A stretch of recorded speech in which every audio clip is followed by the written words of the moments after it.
uh, because she was a bit much to deal with. She's a very back and forth kind of character. And for a woman who's pregnant and expecting a baby, her focus for me was more on her and her mother's relationship than her and this baby and her and the man that she loved.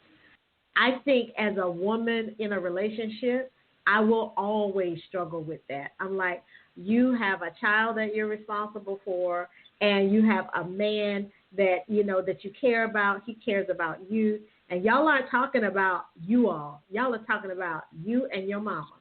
Everything's about Azere and her mama. So I could kind of see the breakup coming. I think the part that also was challenging for me, and I saw what the author was going for, and I think she did it skillfully, is I was surprised by how little the men in Azare's family stood up for this man who cares about this woman that you care for. I don't know if it kind of hurt me that the men in this story in her family were portrayed so weakly.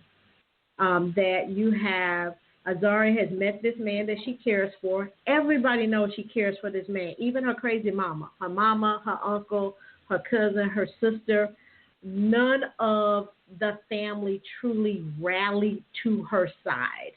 Yes, her sister addresses Azare's weakness in dealing with the mother, but she doesn't address truly the mother. Nobody truly stands up for the mother. And the uncle, who's kind of like the head of the family, he doesn't do it either. And I don't want to give too much of the story away, but there's a part in the story where Rafael is actually at dinner with the family, and the family knows that the baby's coming. And the mom comes out in like a mourning garb. She's garbed in all black, like, she suffered a death, and she's doing it because Azere is dead to her. And I thought that was so hurtful. And the uncle tells her to go and change, but there's a twist at the end, and I won't say what it is. And I really wonder if the uncle's motivation was more because of what's going on in the relationship with the two, parental figures in the home, and seeing her dressed in like this homage to her dead husband, or because of this daughter who you say you love like a daughter at the table, who is obviously hurting and in pain. And you have the family who's not supporting her and the mother who's insulting her. There's a lot of guilt on this character. And I mean, there's a point where she's just like, I felt for this girl laden with guilt, because we get to this point where she says she and Rafael have this argument when Rafael's mother suggests some names for the baby. And they're Spanish names. And she's like, well, I wanted to give the baby, Nigerian name. And so there's this whole, like, emotional tug. And she's like, you want me to compromise, but what will happen once I do? Will I adopt some of your culture and lose some of mine? Will I eventually stop eating Edo food? Will I stop speaking my language? Will I eventually forget who I am and where I come from? Rafael, this was my father's greatest fear. This was what he asked me. This is why he asked me to make that promise. A promise I broke by being with you. By choosing you, I made a mistake. This, us, you, and me, it's a mistake. Within seconds, I've said everything I've been harboring and mulling over for months, yet I'm not certain if those words are genuinely mine or my mother's. And I kept wondering how much of this character, like the mother is a heavy weight to bear. And it's weird because you would have thought this character would have felt lighter when her mother sort of like disappears out of her life for months. And instead, that mother's weight becomes heavier. Mm-hmm. And I struggled with that part of it, like she is still seeking her mother's approval, because I think there's also that level of guilt of the father I still go back to the sense of it being so unfair to ask a child to make that promise and then to throw them into a culture that doesn't fit the promise. And so I'll jump ahead and ask you, what did you think, without giving anything away, what did you think about the confrontation between Azere and her mother when she finally says what she's thinking and feeling and what's been going on? Go ahead, Lisa. I'm out of it. What? Okay. Well, I don't like of course, the mother. I hate that she had to stand up for herself when she did. I wish she would have done it further, in the book. When her mother disowned her, that would have been it for me. I wouldn't have been running back and forth trying to get approval and, still living my life according to her. She was free. If she had the time, the opportunity to do what she needed to do. I understand that's her mother, and she will always love her mother and always seek for her approval, but once you disown me, that's your choice. And I'm sorry. I'm not going to kiss your ass. Excuse my French. I struggle with that. I know. Is that French? Because I was thinking it was Spanish. Because I said that too.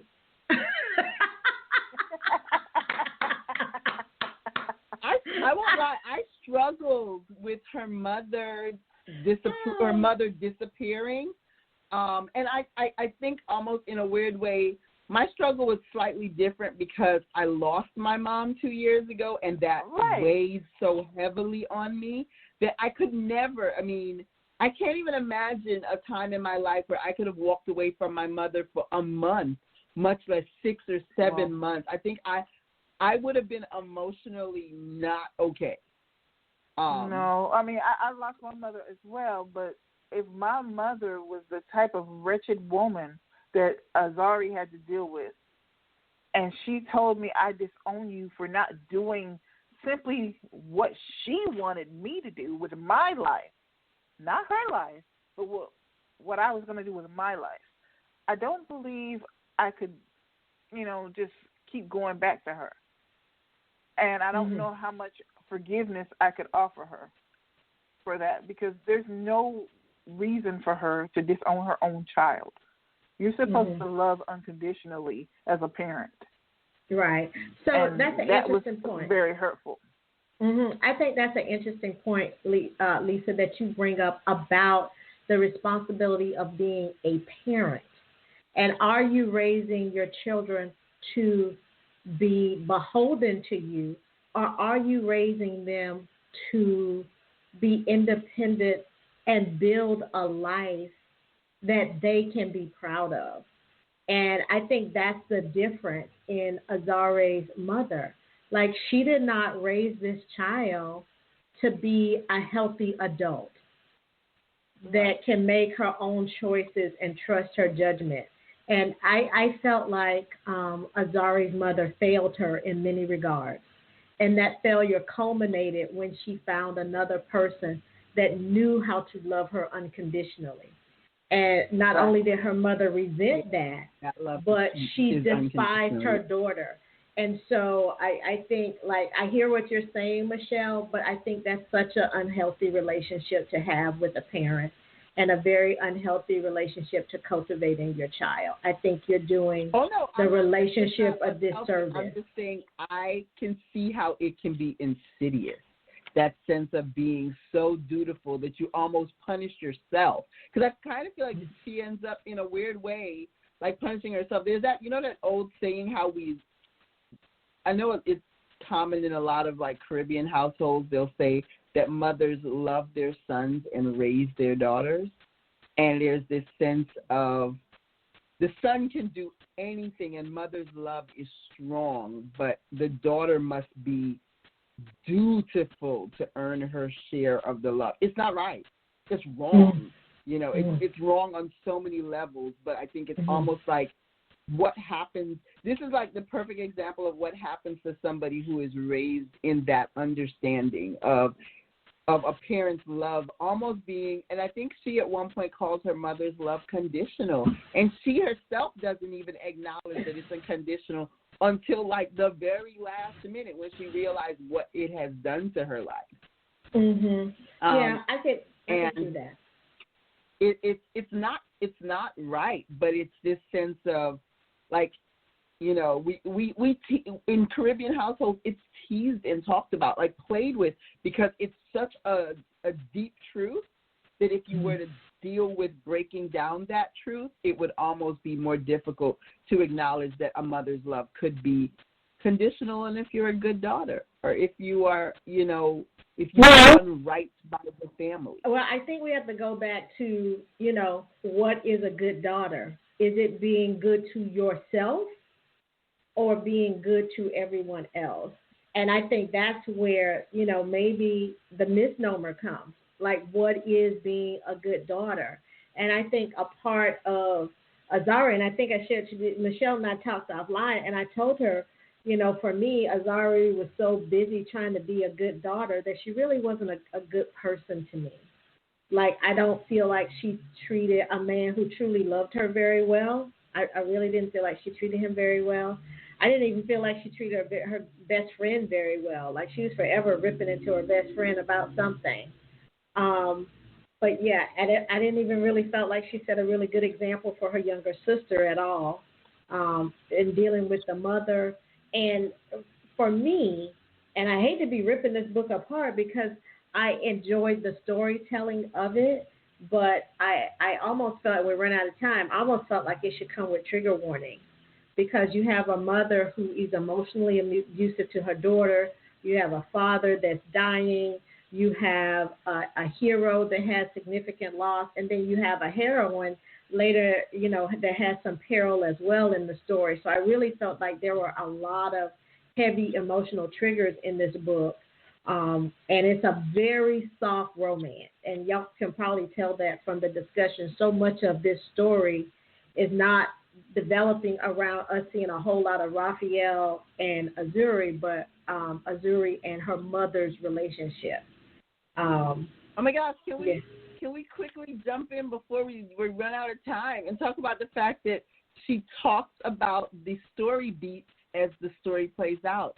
Mm-hmm. And what did you think of that whole aspect of her throwing in romance books and movies into the storytelling and kind of like telling you the beats? She's like telling you how a romance is told. And I'm curious, I enjoyed that. What did you guys think of that? I loved it. I'm a romance movie, I'm on the head. I love it. So I enjoyed it, and it was very cute how it played between her and Rafael, and how they bounced off of each other with that. That was very cute. He went with it. Yeah, he went along with it. Yeah, I think that was some of the really fun parts of the story. And what did you all think of the name that they eventually decided on for their daughter? Loved it. It was so perfect. Loved it. Won't say what it is, perfect. But the minute he said it, I was like, yep. Yep. And it didn't have to do with, it wasn't Nigerian and it wasn't Italian. Exactly. It was about love. And I'm like, finally, we get to really talk about love in this story. And like I said, I thought it was one of the, a well-written story that I absolutely hated. And and I enjoyed it. I actually really liked it. I gave it 4.5 stars. I really liked it because I understood this character and this need to be dutiful, and I've met so many women like that. I think it's a great book. I would say if your book club is looking for something that's going to cause lots of discussion, this is a great book for that. I agree. This book elicited a lot of very strong emotions, good, bad, and in between. It's always going to be hugs, tears, or fisticuffs. Yes, and I agree with you. It's a 4-star read for me as well, and this is a debut author. I would recommend that you read it. I'm not going to say you're going to like these people, because I don't want to meet Azere, her mama, or none of them on the street. I'm just telling you right now. I'm that girl who, I watched a soap opera, didn't like the star in the soap opera, what he did, and want to punch you in the face on Rodeo Drive, So I would definitely punch your mama in the eye. Yes, I am that girl that would punch your mama in the eye. So, that was me. But we have about 30 seconds left. So I want to say thank you all for joining us for a book club where we read Tether by Jane Igharo. Igharo. Yes, it was a great debut read, really well written, and I think you'll get a lot out of this story like we did. What else, ladies? Anything else? You next month. Yep. See you next month where we'll be reading Xavier Neal's. Oh my gosh, I have lost the name of the